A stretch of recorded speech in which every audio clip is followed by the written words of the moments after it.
aproximadamente 6 milhões de habitantes, São Petersburgo é a segunda cidade russa em população, tendo sido a capital daquele império por mais de 200 anos.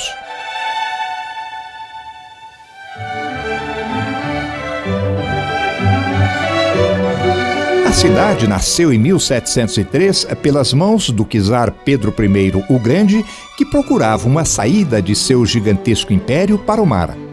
São Petersburgo está localizada no noroeste da Rússia, debruçada sobre um braço do Mar Báltico, mais propriamente chamado de Golfo da Finlândia. A cidade foi inteiramente construída às margens do rio Neva, sobre um grande pântano, que ao ser drenado se transformou em centenas de canais.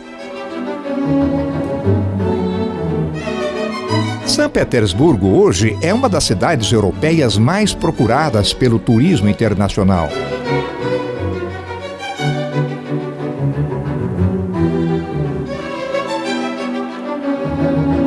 Seus rios e pontes, que a cortam em todos os sentidos, fazem-na uma cidade única, com características sem iguais.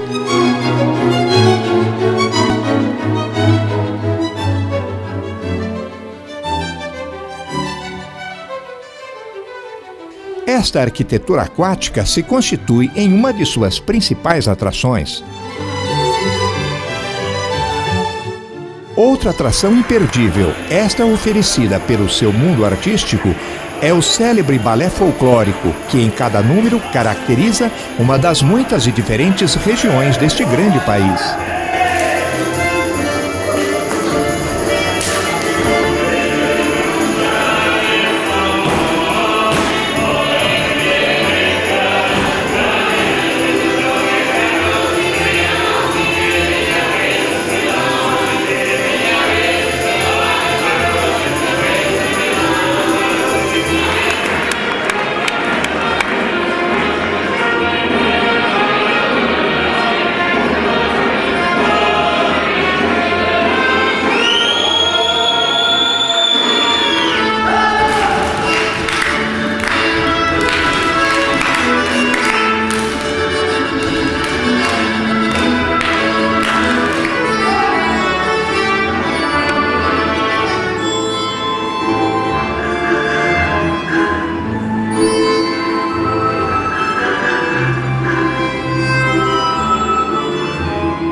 Seu maior e principal museu é o Hermitage, construído originalmente como Palácio Imperial. Assim, o visitante se encanta primeiro com o luxo e a beleza de seus ricos salões e galerias, e depois com suas peças artísticas, telas e pinturas dos mais renomados autores de todo o mundo. Sua riqueza, sua história e seus inúmeros autores das mais diferentes escolas vão merecer um trabalho à parte por este programa.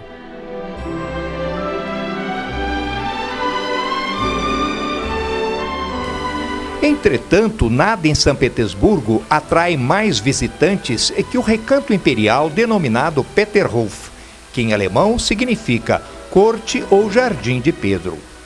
Peterhof é um conjunto de palácios, jardins e bosques, idealizados, projetados e parcialmente construídos sob as ordens do czar Pedro o Grande e por vezes chamado de Palácio de Versailles russo.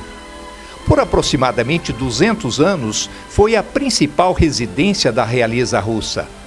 Pedro o Grande, sua filha e depois sucessora, Isabel Petrovna e Catarina II, foram os principais personagens que desfrutaram dos encantos, luxo e beleza de Peterhof. Fica situado a cerca de 30 quilômetros do centro histórico de São Petersburgo e que se debruça sobre o Golfo da Finlândia. Assim como todo o centro histórico de São Petersburgo, o Palácio de Peterhof faz parte do Patrimônio Mundial da Unesco. Peterhof é a joia mais rara da cidade de São Petersburgo, representando o luxo inerente ao poder de uma grande potência. Pode-se dizer que Peterhof seja um dos conjuntos suburbanos mais célebres da Europa. Capital das fontes, grandiosa magia de água e ouro, no meio de fragrantes jardins e árvores seculares. No meio de milhares de hectares de parque, o Peterhof tem mais de 120 fontes, todas de grande beleza e imponência. Todo o conjunto merece uma visita atenta, tanto pelo luxo dos interiores, como pela magnificência dos bosques e da beleza dos jardins. A maior e mais suntuosa edificação de Peterhof é chamada de Grande Palácio, por onde entram os visitantes. O jardim de sua face sul é chamado de Jardim Superior.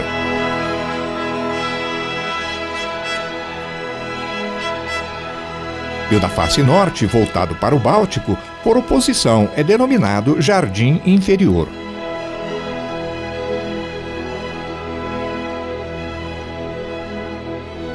Nossa visita a Peterhof se inicia pelo Jardim Superior. O Jardim Superior se estende como um imenso tapete recortado por fontes e alamedas. Seu traçado original foi criado por arquitetos alemães entre 1714 e 1724.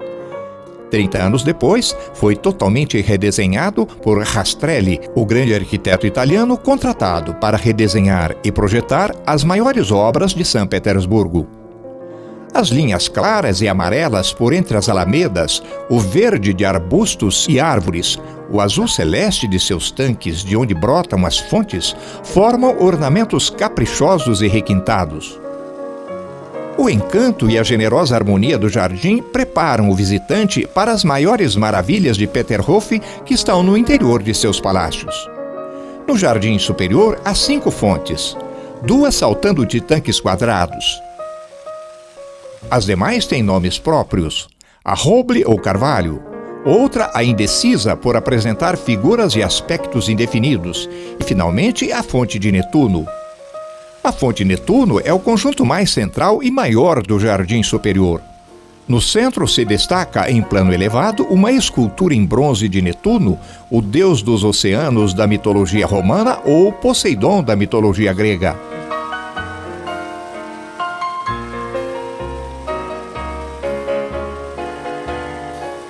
Ao redor, em plano inferior, estão esculturas e mascarões, cavalos marinhos, pequenos tritões, delfins e dragões, enfim, figuras mitológicas e hierarquicamente inferiores a Netuno.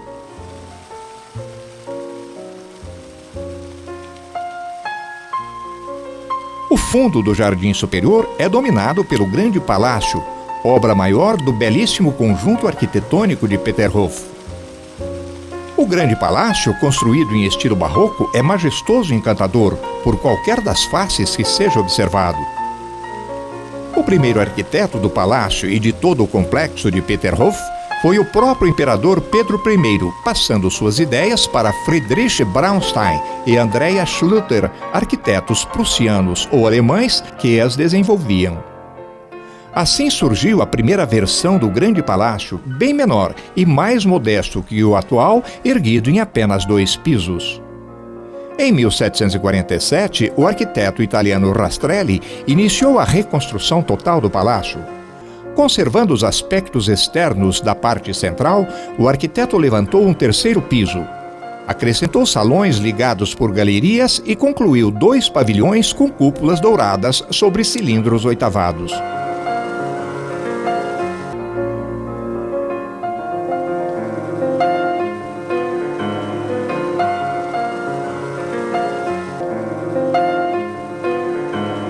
Desde esta época, o aspecto externo do Grande Palácio praticamente não foi modificado.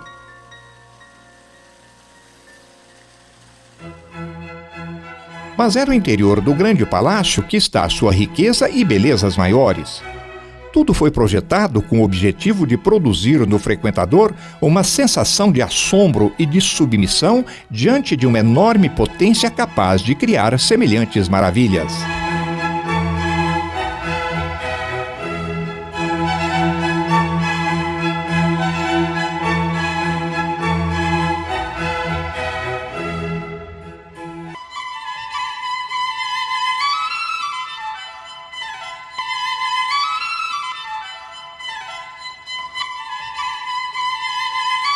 A rota a ser percorrida no interior do palácio começa por salas de brilho e charme incomparáveis, deixando o observador já aturdido antes de entrar no grande salão branco e dourado, que apresenta pompas e adereços extasiantes.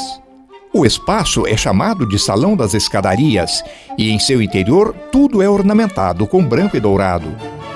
Esta rica estátua é revestida em ouro e representa uma escultura decorativa da primavera, criada por Rastrelli em 1751. Todo o conjunto no interior do Salão das Escadarias é um hino ao reinado de Isabel Petrovna, cujo reinado se estendeu de 1741 a 1762.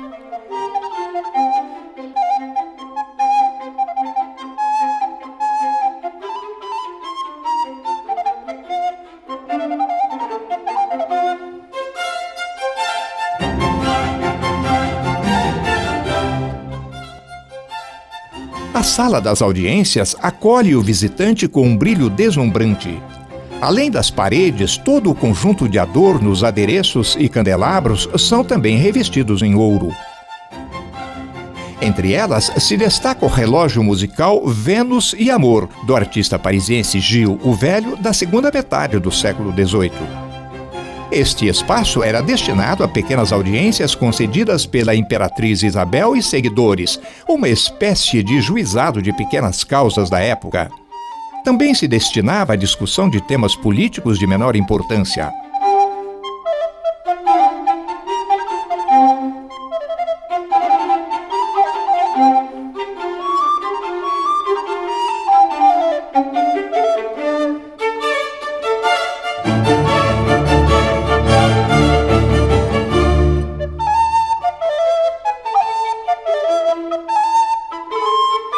A pintura do teto representa uma cópia da obra de Paolo Bailarini da Escola Bolonhesa.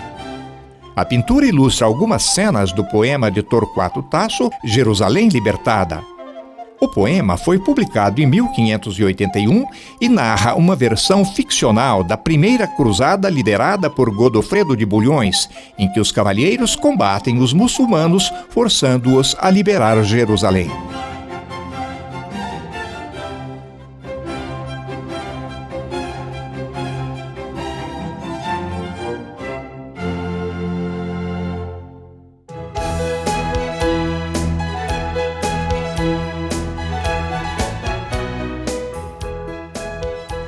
A grande harpa no centro deste salão sugere que estamos entrando em um aposento privado do palácio. A harpa veio de Londres e foi construída por um grande mestre em instrumentos musicais, Sebastian Erard. As perdizes marrom-douradas, entre lindas espigas e suas delicadas flores, deram nome ao espaço, Sala das Perdizes. O aposento recebeu este nome nos tempos de Catarina II. O tecido que recobre as paredes foi trazido de Lyon, na França, e foi pintado por Philippe de La Salle. Na metade do século XVIII, tal pintor criou um trabalho para cada palácio imperial da Europa. A Sala das Perdizes era destinada ao descanso dos imperadores que por aqui passaram.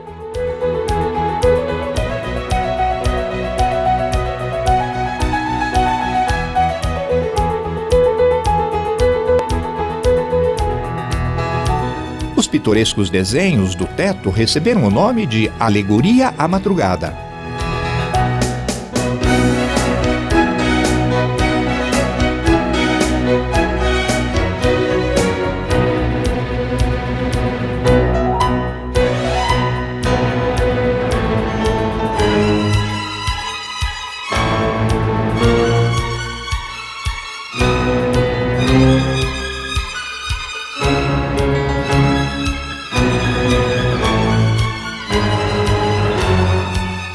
Quadro de Jean-Baptiste Grisé, representando uma bela jovem com um charmoso lenço, adorna as paredes da Sala das Perdizes.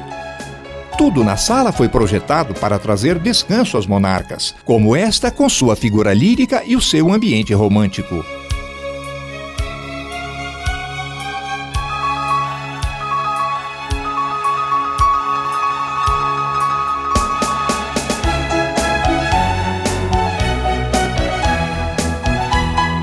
Um dos mais curiosos e extraordinários espaços do grande palácio de Peterhof é a Sala dos Quadros.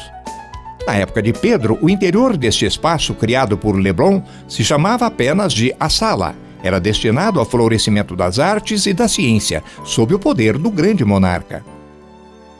Na reforma de 1764, Rastrelli promoveu várias modificações no ambiente, como a substituição do piso de mármore por parquetes em madeira de lei. O revestimento das paredes recebeu esta grande coleção de retratos criada por Pedro Rottari e que fora adquirida por Catarina II.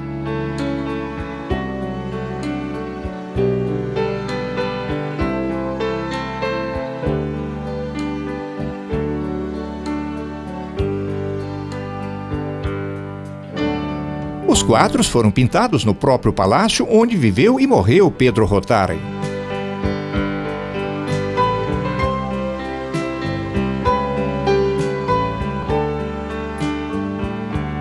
Concentrando sua atenção nestes quadros, o espectador encontrará grande semelhança entre estes rostos femininos.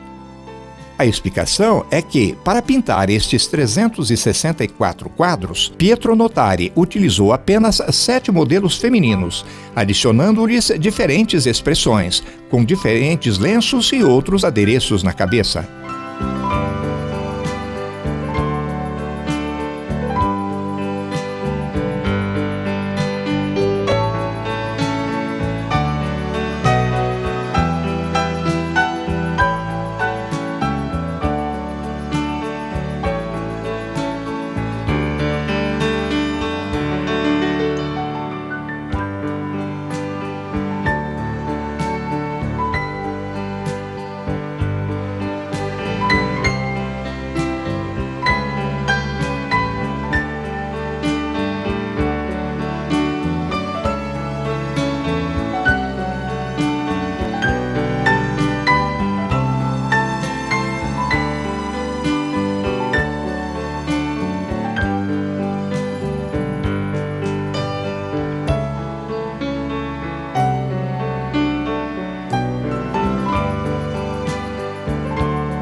O tema do afresco do teto foi proposto e desenvolvido pelo pintor italiano Antonio Tarsi.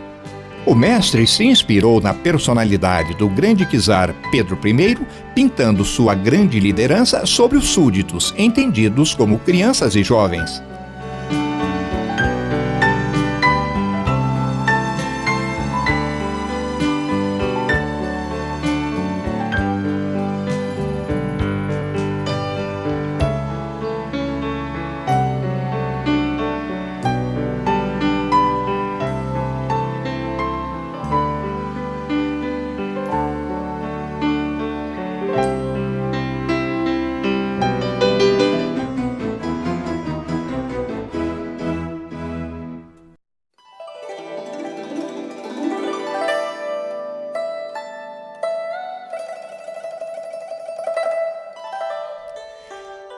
No século XVIII, o homem mostrava forte inclinação para as distrações saudáveis e de bom gosto.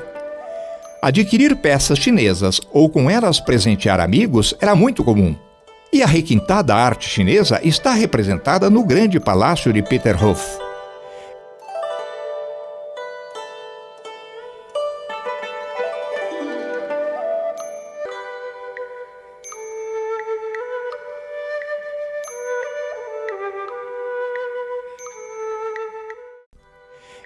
Entre os anos de 1766 a 1769, seguindo a um projeto de Jean-Baptiste Valin, foram decorados 2 salões que se chamaram Salões Chineses, o do Oriente e o do Ocidente.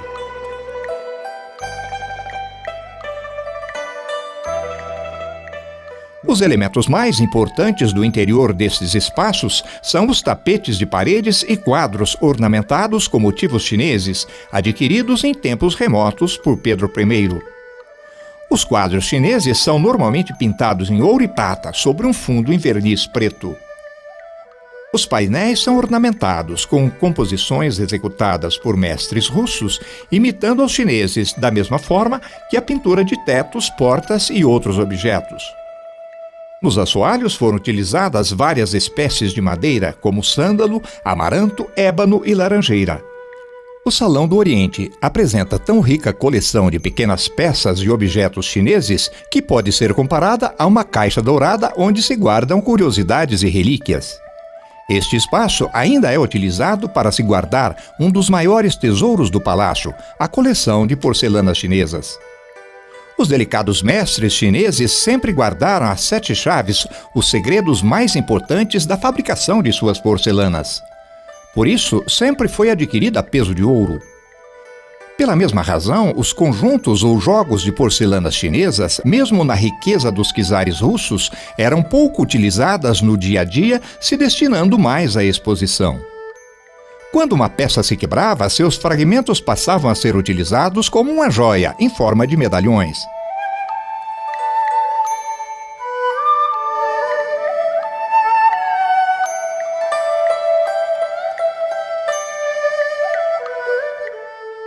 A paixão pela China deu oriente a novos hábitos na vida doméstica. Assim, no século XVIII, se tornaram populares os móveis decorados com motivos chineses, sobre os quais eram expostas as peças mais atraentes.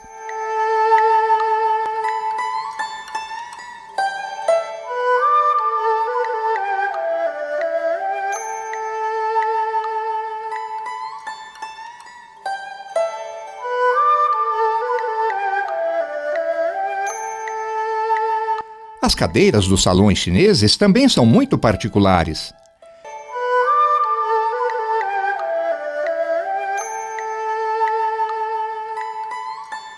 A tapeçaria de seus respaldares fixam pedras muito delicadas semelhantes ao mármore.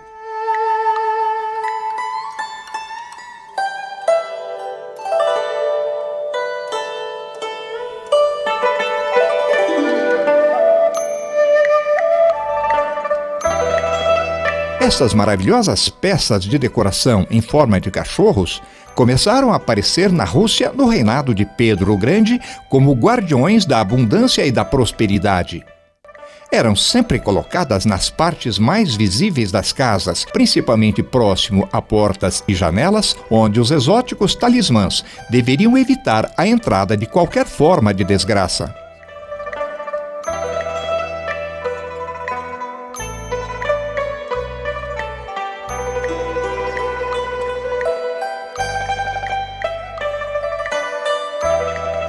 A China desconhecida e misteriosa fascinava e inquietava a imaginação. Por isso, grandes mestres trabalhando em série criavam objetos e adereços de luxo, expressando simbolismos dos mistérios orientais.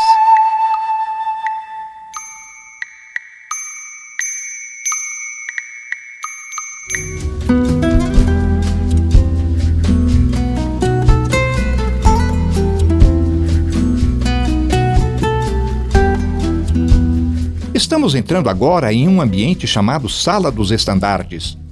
No século XIX, neste espaço, eram mantidos os estandartes da guarnição palaciana de Peterhof. Grande parte da decoração desta sala não é original. Há evidências de que o revestimento das paredes era em cor amarela, a cor do estandarte de Pedro I.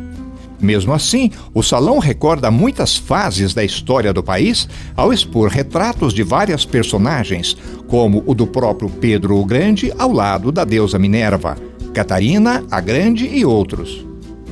O interior está cheio de adornos finos e ricos que alegravam a vida dos ocupantes do palácio. Esta mesa, em delicada marqueteria, exibe painéis com detalhes da vida cotidiana da Rússia imperial.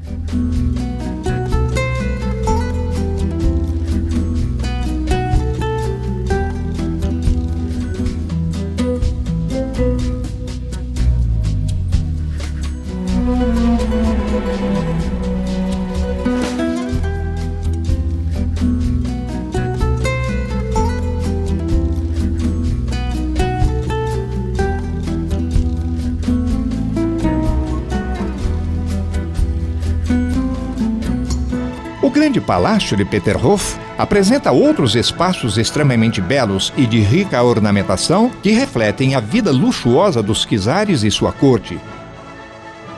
Entre eles podemos destacar o salão de bailes revestido com talhas douradas, tão típicas da criatividade de Bartolomeu Rastrelli.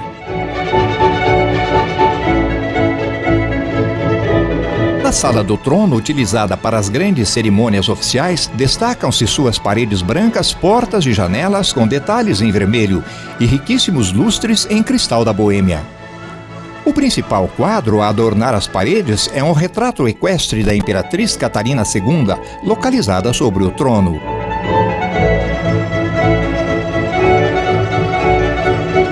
Um dos interiores mais elegantes do grande palácio de Peterhof é o refeitório branco. Este foi montado por Catarina II em 1786 e ali a imperatriz oferecia almoços e jantares de gala.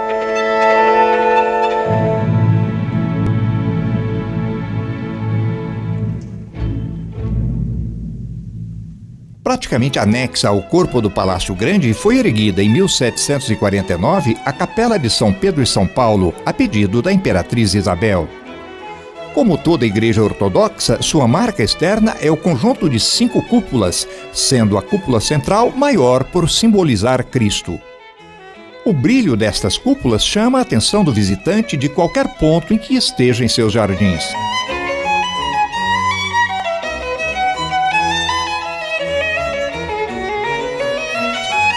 Seu interior também reflete a Igreja Ortodoxa Russa, apresentando no primeiro nível a figura de Cristo no centro do altar principal, ladeado por Maria e José. Apesar do luxo e riqueza dos interiores do grande palácio, nada se compara à beleza do jardim inferior, localizado em sua face norte. No jardim inferior, tudo é belo e harmonioso. Os potentes e variados jatos de água, a profusão de esculturas que refulgem com seu dourado e a riqueza dos revestimentos.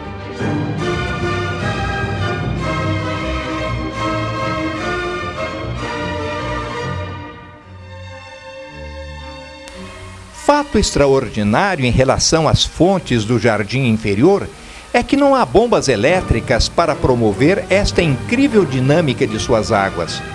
O modelo foi trazido do Palácio de Versailles de Paris, pessoalmente pelo czar Pedro, porém com uma diferença fundamental. Lá, a água é proveniente do rio Sena, acionada por uma grande roda localizada nas imediações de Versailles.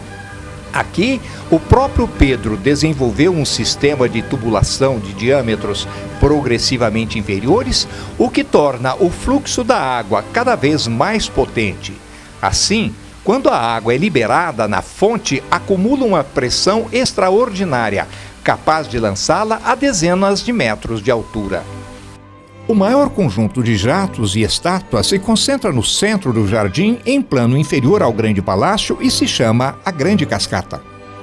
Qualquer palavra que se possa utilizar para tentar definir a beleza da Grande Cascata é superada pelas imagens.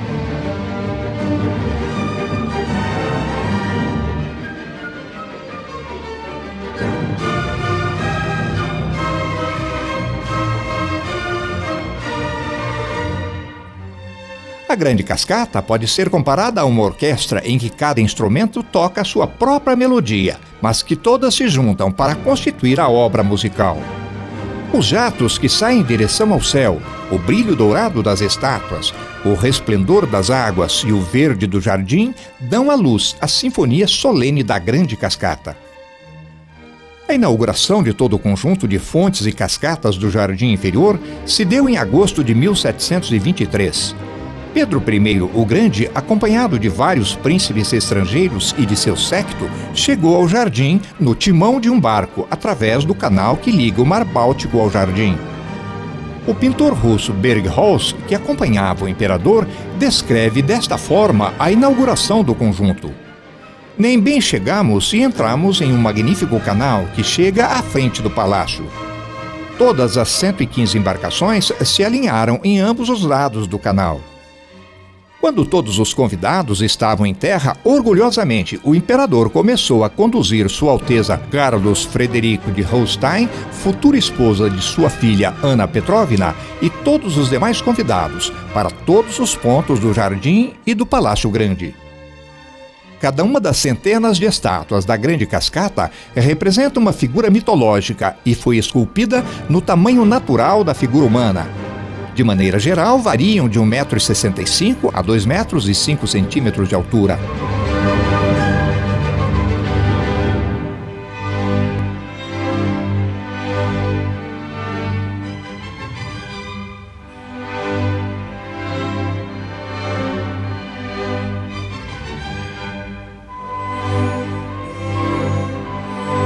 Esta é uma Danaíde, figura mitológica neta de Poseidon, condenada a encher com água um tonel sem fundos.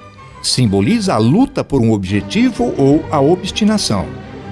Entretanto, é a fonte Sansão contra o leão a que mais chama a atenção em todo o jardim inferior, pelo brilho de sua estátua, com 3,5 metros de altura, pela potência de seu jato, que alcança 21 metros, e localização no conjunto. A estátua Sansão contra o leão foi instalada por Ana Petrovna em 1735 e simboliza a vitória da Rússia sobre a Suécia na Batalha de Poltava. A Batalha de Poltava foi o mais famoso episódio da Grande Guerra do Norte, travada entre 1700 e 1721.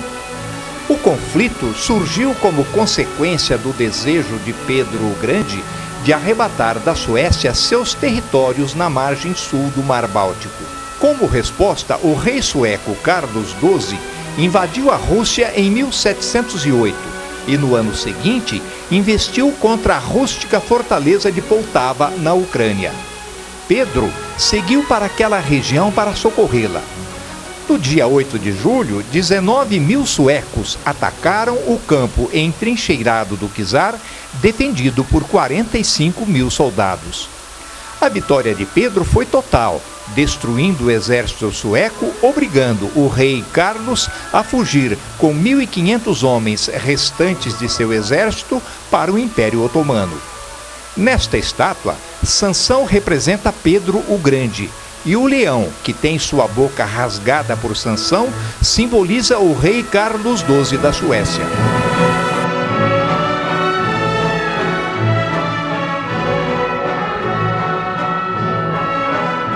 Durante o reinado de Pedro I, as festas noturnas em Peterhof eram acompanhadas de grande queima de fogos de artifício. O viajante Nathanael Haxall, em 1774, escreveu que a luminosidade produzida por estes fogos em Peterhof superava a todas que já havia presenciado. Por isso, nos últimos anos, esta tradição voltou com força total em Peterhof, acrescentando rebuscada iluminação e bailado, com seus mais destacados bailarinos do balé russo.